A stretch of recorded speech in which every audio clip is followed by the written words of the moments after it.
जब अहले खिरत की बातों पर कुछ जाहिल शोर मचाते हों, जब अहले खिरत की बातों पर कुछ जाहिल शोर मचाते हों, जब बुलबुल हो तस्वीरें चमन और कौवे गीत सुनाते हों, जब चिड़ियों के इन घोंसलों में कुछ सांप उतारे जाते हों, जब माली अपने हाथों से गुलशन में आग लगाते हों, उस दौर में हम दीवानों से तुम कहते हो खामोश रहो।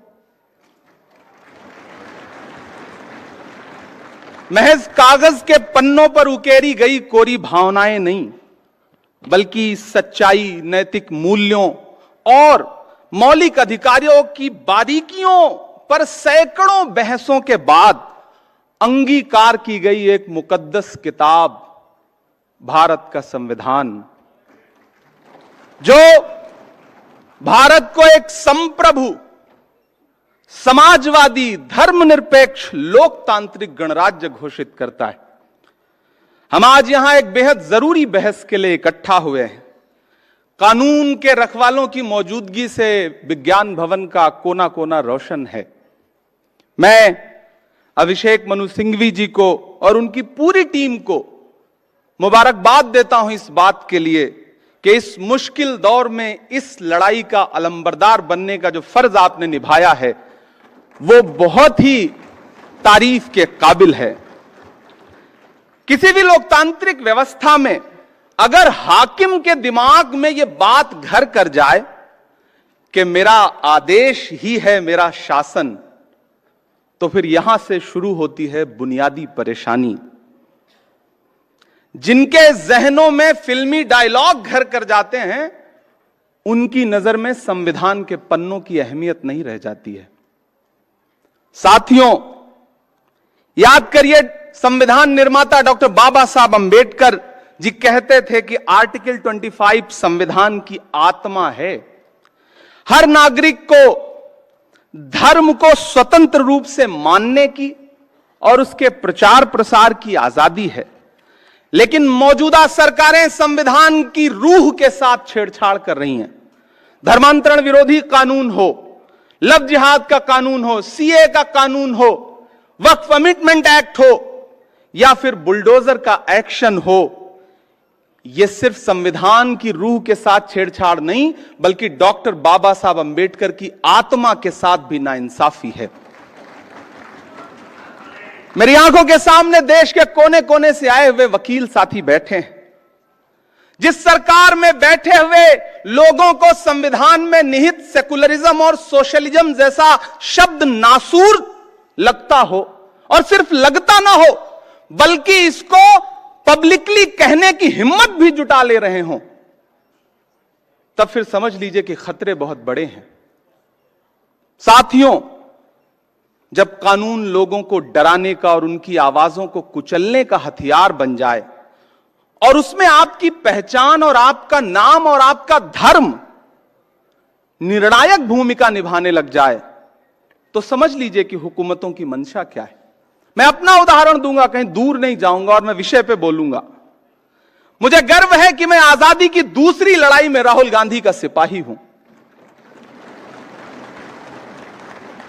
मैं उनके साथ चला हूं 4000 किलोमीटर कन्याकुमारी से कश्मीर तक कंधे से कंधा मिलाकर। लोग मुझसे कहते थे, इमरान साहब आप नेता बाद में हैं, शायर पहले हैं, राहुल जी पैदल चल रहे हैं, शहजादा पैदल चल रहा है। मैंने कहा, शहजादे ऐसे नहीं होते हैं। एक टी शर्ट, एक ट्राउजर, एक जूता पहन के 4000 किलोमीटर लाखों लोगों को गले लगाने वाला शहजादा नहीं होता। हाकिम तो वो होता है जो 10 लाख का सूट पहनता है और 8.5 करोड़ के जहाज में घूमता है। मैं उनका सिपाही हूं। मैं देश की उस संस्था का सदस्य भी हूं जहां कानून बनने बिगड़ने की प्रक्रिया होती है। मैं पिछले दिनों एक सामूहिक शादी में गुजरात गया था, जामनगर। बड़ा अच्छा कार्यक्रम, 51 जोड़ों की सामूहिक शादी। सारे दलों के नेता उस मंच पे मौजूद थे। मैं बच्चों को दुआएं देकर के वापस लौट आया। 4 दिन बाद मेरे साथियों ने उस प्रोग्राम का एक विजुअल था, बरसते हुए फूल थे, बड़ा खूबसूरत सा। उसमें एक कविता लगा करके सोशल मीडिया पे पोस्ट कर दी, मेरे अपने सोशल प्लेटफॉर्म पे। आपको जान के हैरत होगी कि इतनी संगीन धाराओं में मेरे खिलाफ जामनगर की पुलिस ने मुकदमे दर्ज किए कि मुझे लगा कि मैं तो कोई बहुत बड़ा अपराधी हूं। हमने हाईकोर्ट का दरवाजा खटखटाया। 55 मिनट बहस सुनने के बाद हाईकोर्ट अहमदाबाद के माननीय न्यायमूर्ति जी ने कहा कि इसमें तो सिंहासन के खिलाफ कुछ कहा गया है, इसलिए पिटीशन खारिज। हमें माननीय सुप्रीम कोर्ट की चौखट पे आना पड़ा और धन्यवाद कि इमरान प्रताप गढ़ी बनाम गुजरात सरकार के केस में माननीय उच्चतम न्यायालय ने जो फैसला दिया है वो एक नजीर बनेगा। मैं माननीय उच्चतम न्यायालय का आभार प्रकट करता हूं। साथियों, माननीय उच्चतम न्यायालय ने एसआर बोम्मई भारत बनाम भारत सरकार के आदेश में भी ये कहा था कि धर्मनिरपेक्षता संविधान की मूल संरचना में निहित है, उसे बदला नहीं जा सकता।